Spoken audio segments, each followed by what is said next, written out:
Alla Maus lo sciopero dei lavoratori continuerà a oltranza, fino a quando la dirigenza dell'azienda non chiederà, dicono i sindacati, la cassa integrazione per i 14 dipendenti che intende licenziare.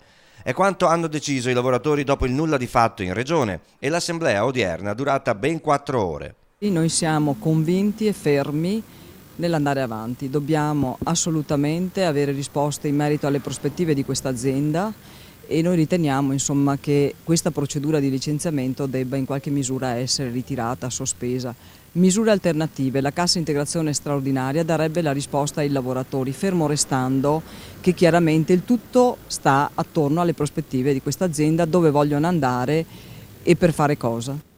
La cosa più normale sarebbe cercare di aiutare questi dipendenti che in teoria risultano essere in più per l'azienda e aiutarli dopo l'azienda a avere un periodo di cassa integrazione straordinaria che non è per niente a carico dell'azienda. Quindi questa rigidità non ve la spiegate? No, diremo che ieri anche in regione non abbiamo capito il perché di questa rigidità. Va trovato con urgenza, dicono CGIL e CISL, un paracadute per i lavoratori che perderanno il posto, in quanto hanno tutti un'età superiore ai 45 anni. Si aspetta con ansia che intervengano le istituzioni, Comune di Campodarsego e Regione Veneto, che hanno promesso di ricevere i lavoratori in lotta. L'azienda chiuderà per le festività dal 18 dicembre al 7 gennaio, ma la protesta dei lavoratori a quanto pare non si fermerà.